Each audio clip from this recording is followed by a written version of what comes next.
Marvin Santos stood just behind the massive golden AGT doors, the lights leaking through the cracks like a sunrise he wasn't sure he was ready for. His hands trembled around the rosary looped between his fingers, a habit he picked up back home whenever nerves crept in. A stagehand gave him a gentle tap on the shoulder, signaling it was time. Marvin inhaled deeply, feeling the cool air of the backstage corridor fill his lungs. Then, slowly, he stepped forward. As the doors slid open, the brightness hit him first. A wall of light washed across his face, forcing him to blink rapidly. The stage stretched endlessly before him, bigger than anything he had ever imagined. For a second, his heart nearly stopped. He'd watched this moment on TV his entire childhood, but standing here, it felt unreal, almost overwhelming. The floor beneath him vibrated faintly from the murmured conversations of thousands of people in the audience. He took a few small steps toward the center of the stage. The audience's chatter softened as they noticed the young Filipino teen walking slowly, shyly.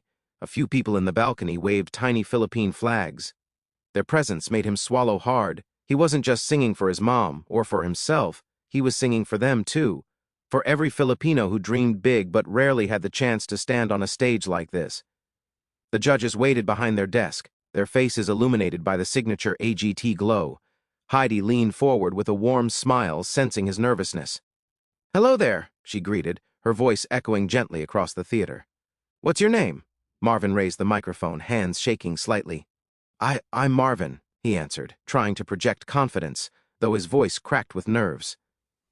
"I'm from Quezon City, Philippines." A soft cheer rose from the Filipino crowd section. Marvin glanced their way, offering a shy smile he hoped masked his fear. Sophia's face lit up. "Aw, Quezon City! That's amazing! Welcome to America's Got Talent, Marvin. Are you nervous?" Marvin's laugh was small, breathy, but honest. "Yes, very nervous." He hesitated, then added, "This is the biggest stage I've ever stood on. I grew up singing in our small apartment, so this is a lot." The audience chuckled softly, supportive rather than mocking. Marvin felt the tiniest amount of pressure ease from his chest. The judges were kind, the crowd wasn't hostile. Maybe he could do this. Simon, however, didn't smile. He didn't frown either. He simply watched, studied him. Marvin could feel that stare like a spotlight all on its own, the kind of stare that could tear down or lift up, with just a word. "What song are you going to sing today?" Simon asked, voice calm but sharp. Marvin looked down for a second, gathering courage. "I'm going to sing I Surrender by Celine Dion." A ripple of surprise moved through the crowd. Some people gasped outright. Howie's eyebrows shot up. Even Heidi's smile widened in disbelief. "That's a huge song," Howie said, leaning back as if bracing himself. "I know," Marvin admitted, "but I grew up listening to my mom sing it while doing chores. She always told me, if I could learn this song, I was ready to sing anywhere." He paused. "She passed away last year, so I want to sing it for her." The room fell into a respectful hush. Sophia placed a hand on her heart. Heidi blinked rapidly, visibly touched. Even Simon's expression softened, though just a little. After a moment, Simon nodded. "All right," he said quietly. "Whenever you're ready." Marvin turned toward the music crew and gave a small nod. The first soft piano notes filled the vast auditorium, rich and haunting. The melody echoed around him, bouncing off the walls and wrapping him in a blanket of memory and emotion. He closed his eyes for a moment. In that darkness, he pictured his mother standing by their kitchen counter, humming the same melody while cooking dinner. He pictured the cracked window of their apartment, the distant jeepney horns, the warm smell of garlic frying. It steadied him. When he opened his eyes again, he was different, still nervous but no longer afraid.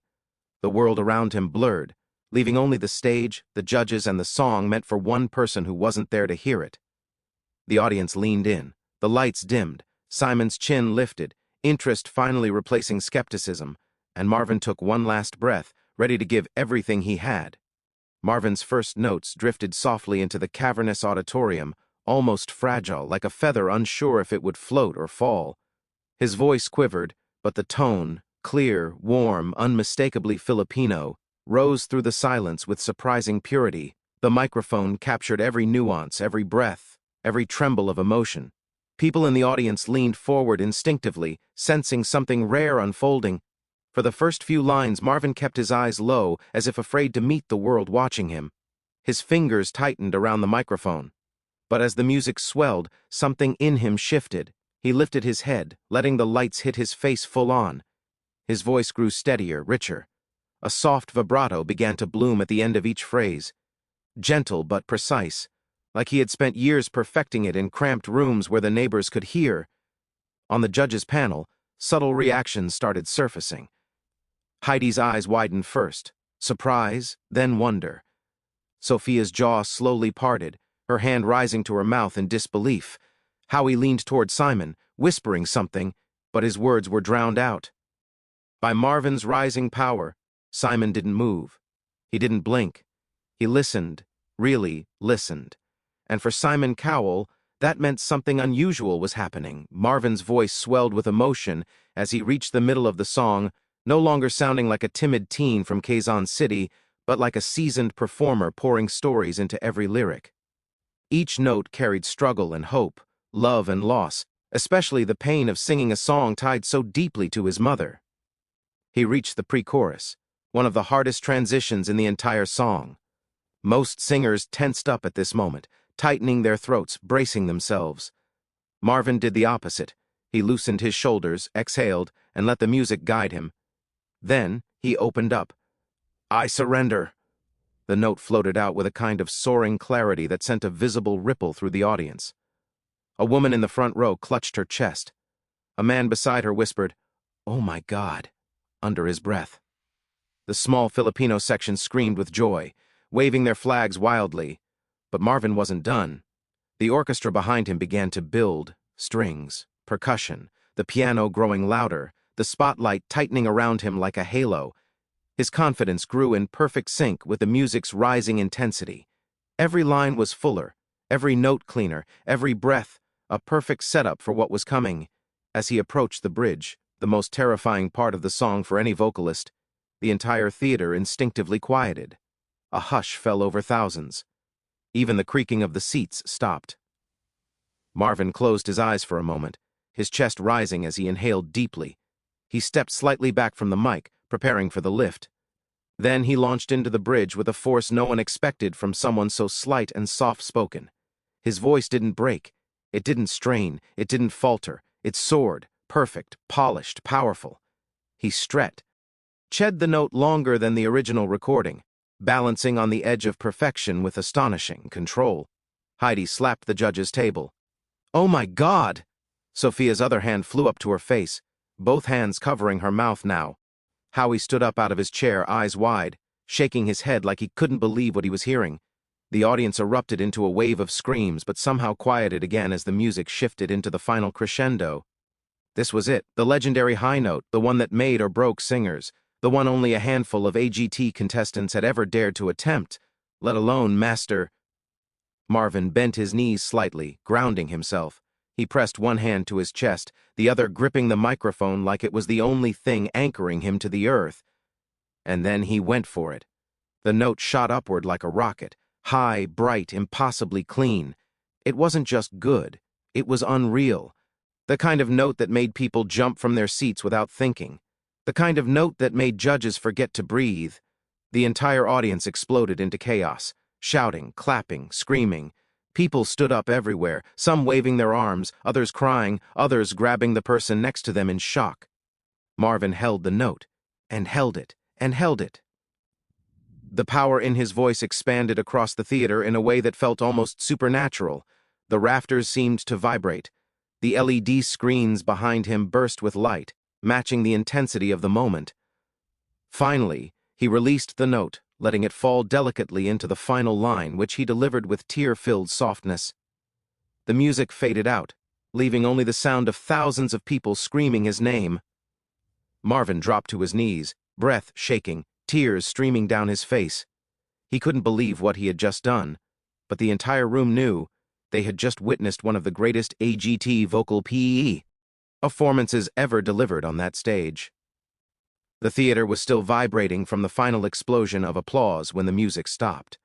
Gold lights shimmered off the stage, casting a soft glow over Marvin, who remained kneeling, stunned by what he had just released into the world. Tears hung on his eyelashes, catching the light as he slowly rose to his feet.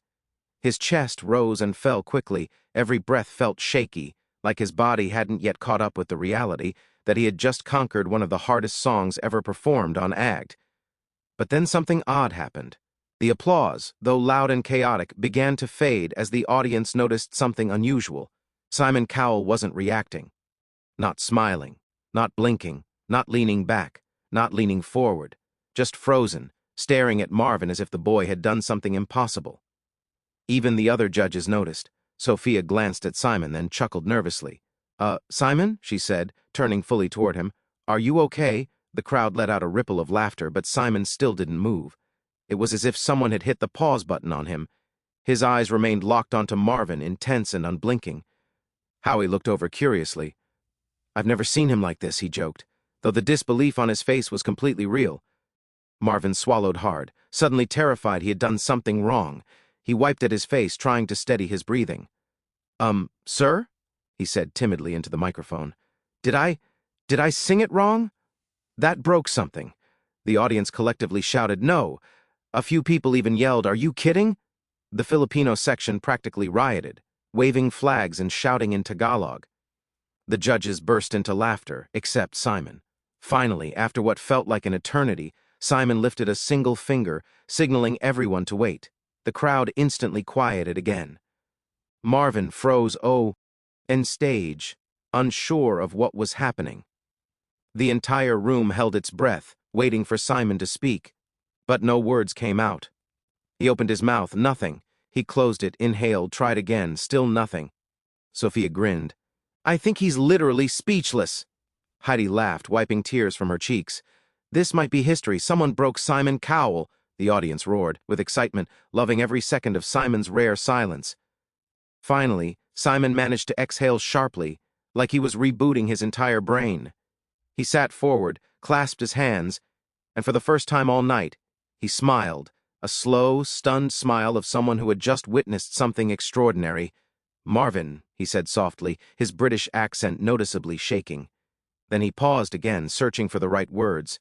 "That wasn't just a performance, that was—" He stopped, staring at the desk as though the English language had suddenly abandoned him. The silence built suspense. Even the audience leaned in. Thousands of people waiting for Simon's verdict. He finally looked up, eyes locked on Marvin. "That was one of the best vocals I've ever heard on this stage. And that last note—" Simon shook his head slowly, still shocked. "I have never heard it done like that. Not here, not anywhere." A massive wave of cheers filled the room. Marvin covered his face, overwhelmed. Heidi stood first, clapping and nodding. "I've been on this show a long time," she said emotionally, "and that gave me goosebumps everywhere. You sang with so much heart, so much love. Your mom would be so proud of you." Sophia followed. "That wasn't singing," she said. That was storytelling. That was living. You took us into your life, your memories, your pain, and you turned it into something beautiful." Howie jumped in, energized. "Philippines, stand up," he shouted. "This boy is a superstar. And not just a singer, a phenomenon." The crowd screamed again, but Simon wasn't done. He sat back, looked at the golden buzzer in front of him, then at Marvin, then at the audience, who instantly sensed what was about to happen. People started chanting, "Golden buzzer, golden buzzer." The Filipino crowd chanted in Tagalog, "Pindutin mo, pindutin mo." Simon leaned forward, voice soft but filled with certainty. "Marvin, I don't normally do this for singers unless they're really special. But you're beyond special." He pressed the golden buzzer. The theater exploded. Gold confetti burst from above, raining down like stars. Marvin let out a cry, dropping to his knees again, hands shaking uncontrollably as the golden storm surrounded him. The judges stood, clapping and cheering. The audience screamed so loudly the walls vibrated. The Filipino crowd was jumping so high their flags blurred in motion. The stage lights flared brighter, illuminating Marvin in a shower of gold. Simon stood and walked toward the stage, a rare gesture he saved for only the most emotional golden buzzer moments.